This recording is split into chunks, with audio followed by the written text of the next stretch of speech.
بسم اللہ الرحمن الرحیم۔ البقرہ آیت نمبر 120 اللہ کے فضل و کرم سے تلاوت کرتے ہیں۔ وَلَن تَرْضَىٰ عَنْكَ الْيَهُودُ وَلَا النَّصَارَىٰ حَتَّىٰ تَتَّبِعَ مِلَّتَهُمْ قُلْ إِنَّ هُدَى اللَّهِ هُوَ الْهُدَىٰ وَلَا إِنِ اتَّبَعْتَ أَهْوَاءَهُمْ بَعْدَ الَّذِي جَاءَكَ مِنَ الْعِلْمِ مَا لَكَ مِنَ اللَّهِ مِنْ وَلِيٍّ وَلَا نَصِيرٍ۔ ولن اور ہرگز نہیں، ترضا راضی ہوں گے، ان کا آپ سے، الیہود یہود، ولا اور نہ ہی النصارہ نصارہ، حتیٰ یہاں تک کہ تتبعا آپ پیروی کریں، ملتہم ان کے طریقے کی۔ قل کہہ دیجئے، انا ہدی اللہ بے شک ہدایت اللہ کی، هو الہدا وہی ہدایت ہے، ولا ان اور البتہ اگر، اتبعتا اگر پیروی کی آپ نے، اہواءہم ان کی خواہشات کی، بعد الذی بعد اس کے جو، جاءکا آگے آپ کے پاس، من العلم علم میں سے، ما لکا نہیں آپ کے لیے، من اللہ اللہ سے یعنی بچانے والا، من ولیٍ کوئی حمایتی، ولا نصیر اور نہ ہی کوئی مددگار۔ اللہ اکبر۔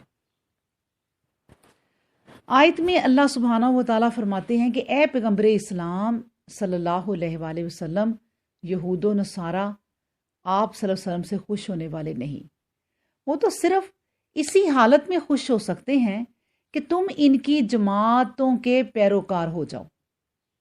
کہہ دو کہ اللہ کی ہدایت ہی سیدھی راہ ہے، اور اگر تم نے ان لوگوں کی خواہشوں کی پیروی کی، جبکہ تمہارے پاس علم و یقین کی روشنی بھی آ چکی ہے، تو اللہ کی دوستی اور مددگاری سے تم یکسر محروم ہو جاؤ گے۔ اللہ اکبر۔ اب دیکھیں، یہاں بالکل صاف صاف فرما دیا ہے کہ اے پیغمبر اسلام اور پیغمبر کے ساتھیوں، یعنی آیتاں عام ہے سب کے لیے، یہ اہل کتاب یعنی یہود و نصارہ کبھی آپ سے خوش ہونے والے نہیں، یعنی ایک لمحے کے لیے بھی ان کی ناراضگی دور نہیں ہو سکتی، کیونکہ اسلام کی عداوت و دشمنی ان میں کوٹ کوٹ کر بھر دی گئی ہے۔ ان کے نزدیک مسلمانوں کا سب سے بڑا جرم یہی ہے کہ انہوں نے ایک رب کو رب مان لیا، اور ظاہر ہے کہ نہ مسلمان رب کو رب ماننے سے باز آ سکتے ہیں اور نہ ہی وہ مخالفت چھوڑ سکتے ہیں۔ اسی سلسلے میں اللہ سبحانہ و تعالیٰ فرماتے ہیں، وَمَا نَقَمُوا مِنْهُمْ إِلَّا أَن يُؤْمِنُوا بِاللَّهِ الْعَزِيزِ الْحَمِيدِ، کہ ان کی دشمنی مسلمانوں سے محض اس بنا پر تھی کہ وہ اس اللہ پر ایمان لے آئے تھے جو زبردست اور ستودہ صفات ہے۔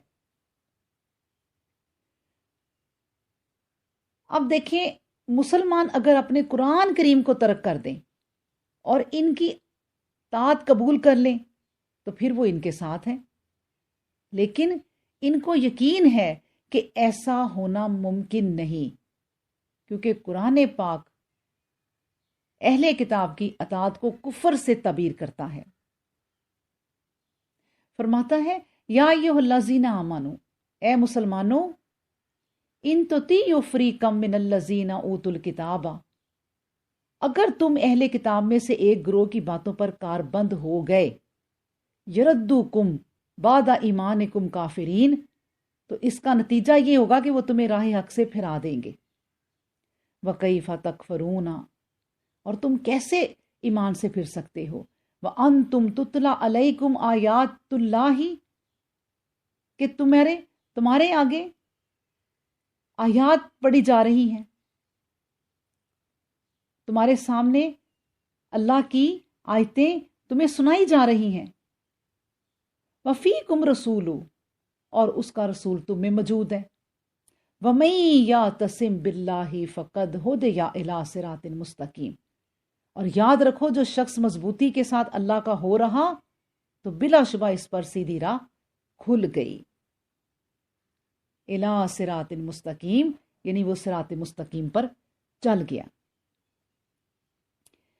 دوسری قوم کی اطاعت کی ضرورت تو اس وقت محسوس ہوا کرتی ہے جب کسی قوم کے پاس قانون نہ ہو، لیکن مسلمانوں کے پاس قانون بھی ہے اور شرع قانون بھی۔ رسول اللہ صلی اللہ علیہ وآلہ وسلم کی حیات مقدس قرآن کریم کی عملی تفسیر ہے، ان کی پوری حیات قرآن کریم کی عملی تفسیر ہے۔ اس کے باوجود پھر یہود و نصارہ کی فرما برداری کریں تو انہیں سمجھ لینا چاہیے کہ اللہ کی رحمت سے دور جا پڑیں گے۔ اللہ اکبر۔ اللہ سبحانہ و تعالی سورہ بنی اسرائیل میں فرماتے ہیں وَلَوْلَا أَن، اور اگر راہ حق میں ہم نے تجھے جما نہ دیا ہوتا تو ضرور ان کی طرف کچھ نہ کچھ ملان کر ہی بیٹھتا، اور اس صورت میں ضرور ایسا ہوتا کہ ہم تجھے زندگی کا بھی دوہرا عذاب چکھاتے اور موت کا بھی، اور پھر تجھے ہمارے مقابلے میں کوئی مددگار نہ ہوتا۔ لا تجد لک علینا نصیرا۔ اللہ اکبر۔ فرمایا اے پیغمبر اسلام، اگر وحی الہی کی روشنی تیری رہنمائی کے لیے موجود نہ ہوتی تو وقت کی تاریکی اتنی شدید تھی کہ ممکن نہ تھا کہ تو اس بے لاگ ثبات اور اتنی پختگی کے ساتھ اپنی راہ پر چلتا رہتا۔ اب بھی آپ دیکھ لیں، یہ میں آپ کو بار بار کہہ رہی ہوں کہ یہ آیت عام ہے ہر اس دائی کے لیے جو قرآن کا کام پھیلاتا ہے۔ مطلب یہ کہ راہ میں بڑی رکاوٹیں آتی ہیں، شدید مخالفت ہوتی ہے۔ یہاں پر مخالفت کس کی ہے؟ نبی کریم صلی اللہ علیہ وسلم کے ساتھ قوموں کی، دوسری قوموں کی، یہود و نصارہ۔ لیکن عام مسلمان، اپنے ہی رشتہ دار، اپنے بھائی، اپنے ہی مسلمان ایک دوسرے کی راہ میں رکاوٹ بھی بن جاتے ہیں۔ وہ کیسے؟ آپ نے کہیں اپنی جو بیٹی کی شادی کی ہے ان کے کہنے پر ہر کام کرنے کو تیار ہو جاتے ہیں۔ اس وقت راہ حق کو انسان چھوڑ دیتا ہے۔ یہی بات کی جا رہی ہے کہ اور کسی کی باتوں میں نہ آنا، اللہ کے قانون کے مطابق زندگی گزارنا۔ اور جو دنیا کی تھوڑی سی آسودگی کے لیے اللہ کے قانون کو ترک کر دیتا ہے تو اس کا کیا مطلب؟ کہ وہ اپنی آخرت کو تباہ کر رہا ہے۔ یہی فرمایا جا رہا ہے کہ کام کی دشواریاں ضرور تجھے مغلوب کر لیتی، اور لوگوں کی بار بار اپیلیں ضرور تجھے تھکا دیتی، اور یہی ہمارے ساتھ ہو رہا ہے۔ طاقتور افراد کی منتیں اور التجائیں ضرور تجھے متوجہ کر لیتی، طرح طرح کی مصلحتیں ضرور دامنگیر ہو جاتی۔ اب یہی حال ہے، یعنی ہماری حکمران، ہماری قومیں جو ہیں وہ دوسروں کی یعنی کہ اپیل کرنا تو ان کی دوسری بات ہے، وہ خود ان کے حکموں کے ماتحت ہیں۔ جب طاقتور دوسری قومیں، یہاں تو بات کر رہی ہوں کہ نبی کریم صلی اللہ علیہ وسلم کی منتیں اور التجائیں کی، لیکن یہاں کیا ہو رہا ہے کہ ان کے حکموں کی تعمیل کی جاتی ہے۔ نبی کریم صلی اللہ علیہ وسلم کی تو وہ منتیں کرتے تھے، التجائیں کرتے تھے، اور نبی کریم صلی اللہ علیہ وسلم جو تھے وہ اس بات کے حریص تھے کہ یہ کسی طرح مسلمان ہو جائیں، اسلام میں آ جائیں۔ اللہ اکبر۔ تو یہ لغزشیں، یہ ٹھوکریں قدم قدم پر نمودار ہوتی ہیں، لیکن اب کوئی چیز بھی اللہ سبحانہ و تعالیٰ فرماتے ہیں کہ تیری راہ نہیں روک سکتی، کوئی فتنہ بھی تجھے قابو میں نہیں لا سکتا۔ یہ وحی الہی کی رہنمائی ہے، اور وحی الہی کی رہنمائی پر کوئی انسانی طاقت غالب نہیں آ سکتی۔ اللہ اکبر۔ اب دیکھیں، داعی حق کے لیے بڑا ہی نازک مقام ہے۔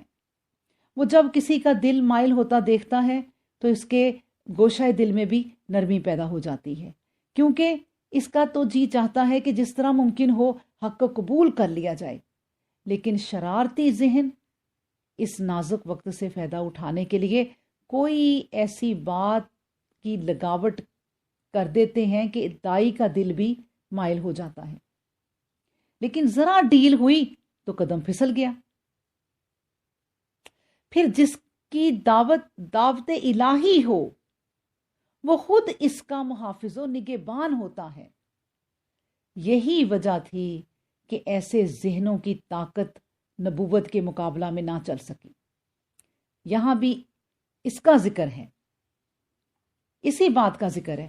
اگرچہ آپ غور کریں کہ مخاطب جو ہیں وہ نبی کریم صلی اللہ علیہ وآلہ وسلم ہیں، اللہ ان سے خطاب کر رہے ہیں اور سارا قرآن ہی نبی کریم صلی اللہ علیہ وسلم سے خطاب ہے، لیکن آپ صلی اللہ علیہ وآلہ وسلم کے ذریعے سے امت کے ہر داعی حق کو سمجھانا مقصود ہے۔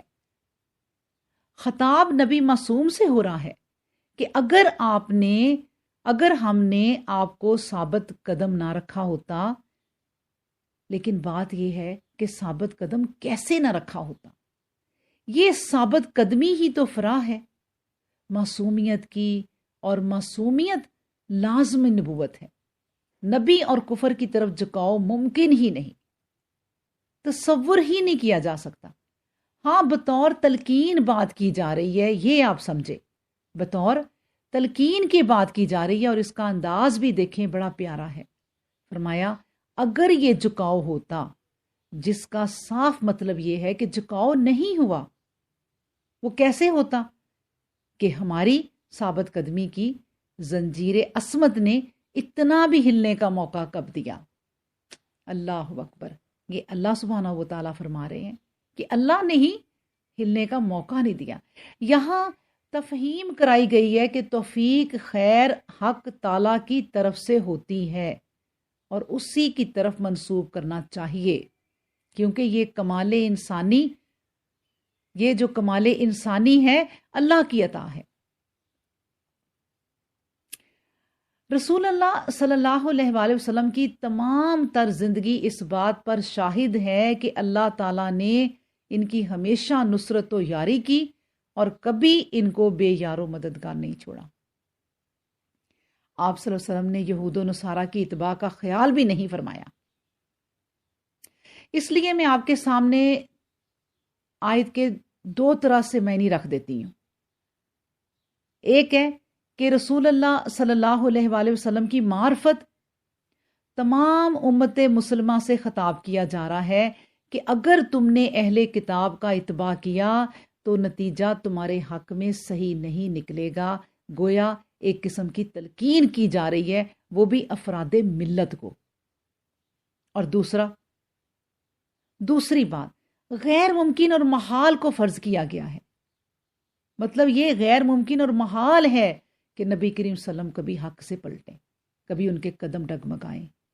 اس لیے یہ ایک غیر ممکن اور محال کو فرض کیا گیا ہے، اور اس طرح فرض کرنے میں ایک قسم کی مزید پختگی کا پہلو پنہا ہوتا ہے، اور یہ انداز بہت پیارا اور محبت سے لبریز ہوتا ہے۔